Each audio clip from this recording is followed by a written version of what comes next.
vous aspirez donc à une vie accomplie, quelles sont ces grandes dimensions? C'est la thématique qui nous rassemble ce soir dans votre rubrique L'œil du coach. H. Rodrigue Alabi, bonsoir. Bonsoir Romuald, bonsoir à tous. Et votre invité est déjà là pour nous en parler justement. Oui, on va parler des grandes dimensions d'une vie accomplie et ce sera avec coach Gérard Noudirouenou Zanou. Il est écrivain et consultant en développement personnel. Bonsoir coach. Bonsoir Rodrigue. Vous allez bien? Je rends grâce, merci bien. Et vous-même? Ça va aussi. On parle d'une vie accomplie et on parle aussi d'une vie réussie. C'est quoi une vie accomplie et quelle est la différence entre ces deux expressions? Merci beaucoup Rodrigue. Je tiens d'abord à vous dire bonsoir Romuald. C'est un plaisir pour moi d'être sur votre plateau pour discuter justement d'une thématique de grande importance. Soit dire que j'ai connu Rodrigue à l'UAC justement et j'ai constaté qu'il est resté constant dans ses efforts. Et aujourd'hui, il me reçoit sur un plateau de chaîne de télévision, plus est la chaîne de l'excellence. Je te dis bravo et félicitations pour le parcours. Merci. Alors, vous savez, il y a une différence effectivement entre vie réussie et vie accomplie. Vous savez, lorsque vous prenez le mot vie, il y a trois lettres. Vie, le V, veut dire simplement vicissitude. Vicissitude. Pour dire que la vie va vous confronter à des challenges, la vie va vous défier, la vie va vous poser alors suffisamment de difficultés. Lorsque vous engagez dans votre chemin de transformation, lorsque vous vous engagez dans votre processus de transformation, il n'y a rien à faire. La vie, n'est-ce pas, va vous démontrer, va utiliser donc des stratagèmes pour vous expliquer que vous ne pouvez pas y arriver. Et donc, la vie va prendre des exemples des personnes qui ont essayé de réussir ce que vous voulez réussir, ce que vous voulez réaliser, des personnes qui ont échoué suite à plusieurs efforts et ne sont pas parvenues justement à créer la vie qu'elles aspirent à créer. Va utiliser l'exemple de ces personnes-là pour vous dire que vous ne pouvez pas y arriver. Et elle vous dira d'ailleurs que voilà, lorsque vous persistez sur ce chemin, vous risquez donc de perdre des personnes qui sont proches de vous. Votre famille, vos amis, les personnes sur qui vous comptez. Et donc, si vous ne savez pas faire, vous risquez donc alors de passer totalement à côté. Le premier V. Ensuite, il y a le I, pour dire intrépide. L'intrépide. Il n'y a que des infatigables qui arrivent véritablement à créer la vie qu'ils souhaitent. Il n'y a que des personnes qui sont téméraires. Et la vie, justement, attend cela de vous. Parce que après vous avoir challengé, après vous avoir défié, justement, elle s'attend à ce que vous puissiez démontrer, n'est-ce pas, à la face du monde que vous êtes capable de relever ce défi. Et donc, l'intrépide.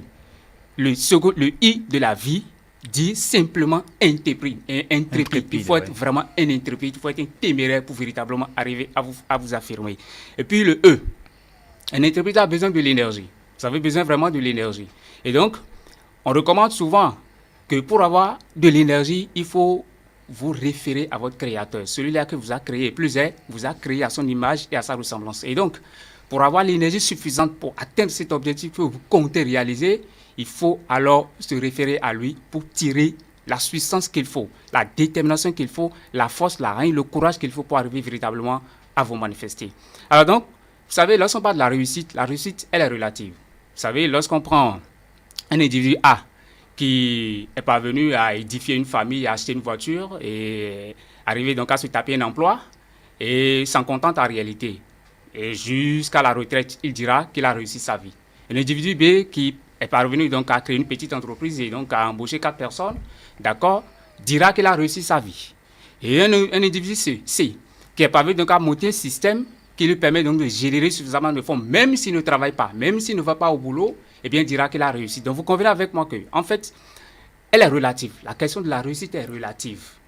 Et elle ne saurait donc être confondue à la question d'accomplissement personnel. Et lorsque je dis ceci, le maître de tous les temps, qui, lorsqu'il a fini sa mission sur Terre, a dit, Père, tout est accompli. Pour dire qu'il n'y a plus rien à faire. C'est-à-dire qu'il a atteint la perfection dans l'action. Alors donc, lorsque vous aspirez à une vie accomplie, c'est que, au fond, il n'est plus question de réussir seulement sa vie, mais il est question beaucoup plus de créer un impact significatif sur les populations, sur le monde, pour que, après vous, votre nom continue donc de résonner dans les consciences. Donc, c'est un peu ça.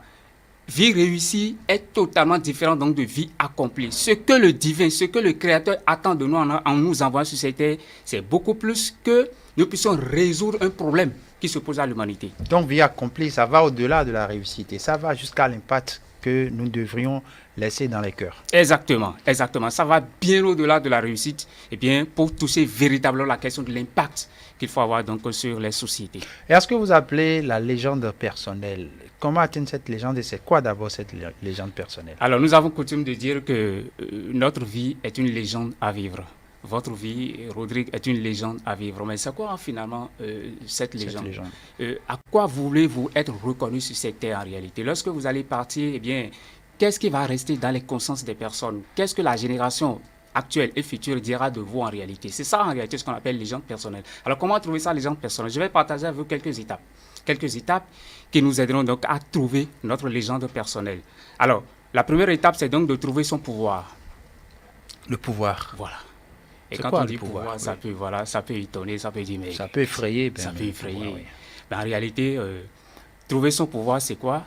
C'est d'abord chercher à vous connaître. Et là, l'esprit universel m'a inspiré un modèle. Le modèle CPDVS. Le C veut dire, voilà. Le C veut dire simplement la connaissance de soi. Socrate a dit, connais-toi toi-même et tu connaîtras le monde. Donc, un individu qui aspire à une vie meilleure, à une vie accomplie, doit se connaître. C'est la première étape du processus, en fait. Doit se connaître. Et se connaître dans ses tendances positives, dans ses tendances négatives. Donc, connaître ses points forts et ses points faibles. Et donc, lorsque vous prenez quelqu'un, par exemple, dont il y a totalement déséquilibre entre les points forts et les points faibles, c'est-à-dire que les points faibles priment largement sur les points forts, il n'y a rien à faire. Celui-là est exposé à des échecs dans sa vie. Par contre, lorsque vous avez quelqu'un dont les points forts priment largement sur les points faibles, il n'y a rien à faire. Il a de fortes chances donc de réussir dans sa vie. Alors donc, lorsque vous avez quelqu'un dont les points faibles s'équivalent donc aux points forts, eh bien lui va stagner. Il va stagner. Donc il parviendra véritablement à réaliser quelque chose fondamentalement. Lorsque vous dites de découvrir les points forts et les points faibles, si les points forts sont là et on les découvre seulement, est-ce que c'est bon? Comment faire pour quand même faire pour réduire les points faibles et augmenter les points forts? Justement. Et là, votre question fait appel donc à un instrument, à un outil que deux personnalités ont élaboré qui permet donc à quelqu'un justement eh bien, de se mettre beaucoup plus en confiance, d'augmenter son estime de soi. Et donc l'outil s'appelle la fenêtre de Joiry. La fenêtre de Joiry. Lorsque vous allez sur le net, vous tapez fenêtre de Joiry, vous aurez tous les éléments. On ne va pas rentrer beaucoup plus en profondeur parce que le temps imparti eh bien, n'est pas aussi suffisant que ça. Et donc, la fenêtre de Joiry est un modèle de communication, c'est-à-dire que la personne, on encourage la personne à communiquer beaucoup plus, à agir, à passer beaucoup plus à l'action. Parce qu'en passant beaucoup plus à l'action, c'est que la personne aura tendance donc à communiquer des défauts qu'il a, des points forts qu'il a, et attendre donc le retour des autres, de ses camarades pour se corriger. Et donc on estime que le manager qui a donc à charge une équipe à piloter, à dynamiser, doit pouvoir utiliser cet instrument pour permettre donc à un nouveau membre de l'équipe de pouvoir se sentir beaucoup plus à l'aise. C'est un outil qui permet donc à l'individu de se connaître et d'arriver véritablement à se dépasser. Mais pour ça, c'est le C. Voilà. Pour répondre précisément à votre question, c'est qu'il sera fort intéressant pour le jeune ou tout individu d'abord qui veut développer justement, qui veut développer ses points forts d'agir constamment, d'agir sans cesse. Mais dans le même temps, développer un processus de renforcement permanent. Donc, d'acquisition de connaissances, d'acquisition d'attitudes. Et je pense que nous allons y revenir tout à l'heure. Oui, c'est dans le CPDVS, c'est ça le C, la connaissance de soi. Oui, le P, c'est quoi? Le P, c'est la passion. Vous devez, lorsque vous questionnez les success stories, ceux-là qui sont parvenus donc à faire quelque chose de sérieux de leur vie, ils vous diront qu'ils ont exercé leur passion. Et donc, chacun d'entre nous doit pouvoir chercher et identifier sa passion. Et lorsque vous identifiez votre passion, il faut maintenant, d'où le D, la développer. Il faut développer votre passion. Il faut développer votre passion. Comment développer votre passion? Il faut agir. Il faut suivre des formations. Il faut acquérir de nouvelles attitudes. D'accord? Il faut accepter donc rendre des services gratuitement. Parce que la passion, c'est quoi? C'est ce que vous êtes capable de faire et pour lequel on ne peut même pas vous payer. Quelque chose que vous êtes capable de faire pour lequel on est capable de ne pas vous payer. Et vous allez accepter parce que c'est votre passion. Vous êtes heureux, vous aimez faire ça en réalité. Et donc, à partir de ce moment que vous découvrez votre passion, vous devez donc enclencher le processus de développement de votre passion. Donc, développer votre passion. Lorsque vous parvenez donc à développer considérablement votre passion, d'où le V, vous allez commencer par vendre votre passion. Commencez par vendre votre passion. Et là, vous allez commencer par gagner de l'argent. Vendre votre passion, ça vous permettra donc de découvrir quelques faiblesses qu'il faut ajuster, et ça se fait dans le temps. Ça se fait dans le temps. Et puis, le S, pour terminer, il faut suivre en réalité l'expérimentation. Il faut suivre la dynamique de la vente. Parce que lorsque vous suivez ça, il n'y a rien à faire, c'est que vous êtes capable alors de décoder, n'est-ce pas, les points faibles qu'il faut réajuster, qu'il faut améliorer pour véritablement repositionner la passion. Alors donc, je voudrais partager rapidement quelques 10 questions avec vous qui ont été inspirées par Jim Rohn. Jim Rohn, dans son ouvrage exceptionnel, les 15 stratégies irréfutables pour réussir, il a posé 10 questions qui permettent donc à chaque individu, à chaque personne de pouvoir identifier sa passion et également identifier son but fondamental. Très rapidement, si vous me le permettez, je vais vous lire très rapidement les 10 questions. Aimez-vous ce que vous faites actuellement? Fondamental. Est-ce que vous aimez ce que vous faites actuellement? Beaucoup de personnes travaillent, mais en réalité, considèrent le travail comme étant un sacerdoce en réalité. Parce que je dois faire pour manger, donc si je ne fais pas, je ne vais pas manger. Est-ce que vraiment vous aimez ce que vous faites? Que souhaitez-vous faire? Pouvez-vous faire ce que vous aimeriez faire? Savez-vous pourquoi voulez-vous faire ce qui vous tient à cœur? Ça, c'est des questions que Jim Rohn a posées pour inspirer toute personne véritablement à donc identifier sa passion. Savez-vous ce qui est nécessaire pour parvenir à faire ce que vous souhaitez réaliser? Connaissez-vous des gens qui font ce que vous aimeriez faire? Devriez-vous faire avec eux ce que vous souhaitez réaliser? Êtes-vous prêt à payer le prix pour accomplir ce que vous souhaitez? Parce que c'est ça aussi, en fait, ce qui est important. Parce que beaucoup de personnes souhaitent réaliser quelque chose, mais ne sont pas prêts à fournir l'effort qu'il faut pour réaliser la chose. Quand ils sont confrontés donc à des difficultés, au premier signe de difficulté, ils capitulent. Êtes-vous prêt à payer le prix pour réaliser ce que vous souhaitez réaliser? Quand vous pouvez-vous commencer à faire ce que vous aimeriez faire? Quand? Est-ce que c'est maintenant, tout de suite ou bien demain? Est-ce que vous allez continuer de reporter? C'est fondamental. À quoi cela ressemblerait-il lorsque vous parviendrez à faire ce que vous souhaitez faire? Voilà, 10 questions fondamentales que Jim Rohn a posées à toute personne, à chacun de nous, pour nous inspirer justement sur l'identification de notre passion et de notre but. Parce que c'est ça qui donne la couleur à la vie. La source de la vie, c'est bien ça. Bon, ça, c'est un peu la légende personnelle. Quelle est la place du rêve dans l'accomplissement de cette légende-là? Voilà, vous savez, avant donc d'aborder le rêve, il est fondamental que je rappelle quelque chose très rapidement. Lorsque vous parvenez donc à trouver votre pouvoir, justement, à trouver votre pouvoir, parce que ce n'est pas aussi facile à trouver, mais lorsque vous parvenez donc à le trouver, ce que vous aurez à faire, c'est donc de le transmettre. C'est alors que vous parvenez véritablement à édifier votre légende. Parce que c'est par rapport à ça que vous serez reconnu. C'est par rapport à ça. La transmission du pouvoir, ça veut dire quoi? Voilà. Lorsque je suppose que vous avez réussi sur le plan professionnel, par exemple, d'accord, vous êtes devenu un expert, vous êtes devenu un excellent dans un domaine, que vous avez suffisamment gagné de l'argent, je suppose que vous avez réussi sur le plan professionnel. Il vous appartient maintenant de commencer par partager votre parcours avec tout le monde pour les inspirer en réalité. Et là, c'est votre légende personnelle. C'est à cela qu'on vous reconnaît. Voyez, parce que vous racontez votre histoire, vous racontez vos déboires, vous racontez vos difficultés et comment est-ce que vous êtes parvenu justement à tenir bon dans ce processus et arriver donc à vous affirmer. Et bien, vous partagez cela et donc avec le monde. C'est ça la légende personnelle. Et donc chaque jeune, chaque personne doit pouvoir donc chercher et identifier sa légende personnelle. Pour revenir donc partager ces expériences, est-ce que ce ne serait pas mieux de préparer la relève d'abord? Parce que c'est la relève qui vous permettra de pouvoir avoir une légende, justement. Vous partagez vos expériences. Effectivement, des gens vont écouter et tout cela. Mais est-ce que vous préparez votre relève? Est-ce que cela n'est pas mieux? C'est d'autant plus mieux qu'on nous recommande fortement. D'abord, les principes du leadership nous recommandent fortement que lorsque vous êtes un leader, lorsque vous êtes un chef d'entreprise, il faut donc faire en sorte qu'après vous, que votre entreprise continue donc de prospérer. C'est clair. Et donc, pour y arriver, il faut préparer des personnes qui vont assurer la relève. C'est clair. il faut préparer des personnes. Et dans le même temps que vous préparez des personnes, c'est que vous devez être capable également d'inspirer les autres. Et donc, lorsque vous parvenez donc à atteindre ce niveau de performance, ce niveau d'excellence, d'accord, sûrement des personnes, 2 personnes, 3 personnes sont là. Ça peut être l'un de vos enfants, et généralement c'est le cas. Ça peut être un des plus proches, d'accord, de votre entourage, et généralement c'est le cas, que vous préparez.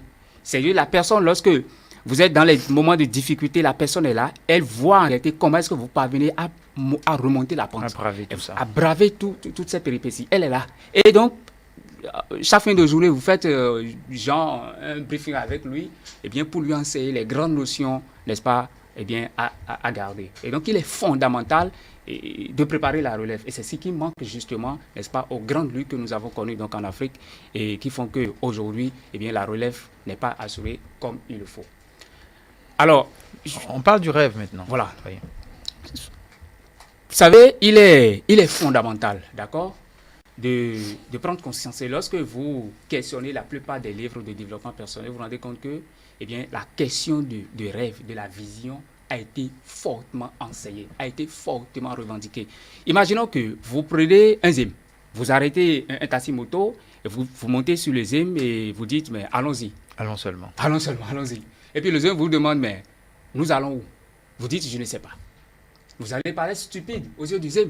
Quand celui-là va rentrer à la maison et va raconter cette histoire à ses enfants, mais ses enfants diront, mais écoutez, ce gars, il est fou. Vous montez sur le ZIM, vous ne savez pas où est-ce que vous allez. C'est exactement pareil dans la vie réelle. Il y a des personnes qui n'ont pas de rêve, qui n'ont pas de vision. Et je me rappelle que quelqu'un a dit, une vision sans action est un doux rêve. Mais une action sans vision est un cauchemar. Et donc, vous agissez sans avoir un repère. Vos actions vont concourir finalement à quoi? Les actions vont concourir finalement à quoi? Et donc, il est important et déterminant pour chaque personne de pouvoir donc avoir un rêve. Alors, je voudrais très rapidement partager donc le rêve de 2 personnes avec vous. Rapidement, très rapidement. Très rapidement, 2 personnes qui se sont lancées le défi donc de grimper le mur le plus géant du monde en réalité. C'est leur rêve, ça. Et donc, lorsque vous constatez, vous observez le mur, vous allez constater qu'en fait, il n'y a aucune prise de main. C'est-à-dire, il n'y a pas une partie qui puisse leur permettre de s'accrocher et donc d'avancer. Et donc, ils se sont lancés ce défi. Ils sont parvenus donc à réaliser cet exploit. C'est leur rêve. Alors, la question fondamentale, c'est quoi? Et je m'adresse à chaque jeune, aux téléspectateurs, chaque jeune qui suit cette émission. Je leur demande, mais c'est quoi votre rêve? C'est quoi votre rêve? Il est important que chaque personne puisse, n'est-ce pas, se poser cette question et arriver de façon sincère, honnête, arriver donc à répondre à cela. Et lorsqu'il le fait, ça va vraiment l'aider, ça va vraiment l'aider. Vous parlez de sincérité, d'honnêteté. Oui. Il y a des gens qui ne connaissent même pas ce rêve, même quelle que soit leur sincérité et leur honnêteté. Il y a des gens qui n'arrivent pas à le découvrir véritablement. Ou du moins, ils ont plusieurs rêves. Voilà. Et là, vous abordez une question fondamentale de la chose. Je ne sais pas si vous connaissez le général Tansu. Tansu, qui a écrit un excellent livre, L'art de la guerre. C'est un général qui, en réalité, doit livrer bataille, n'est-ce pas, à une autre armée, mais qui est l'armée du général est numériquement faible par rapport donc à l'armée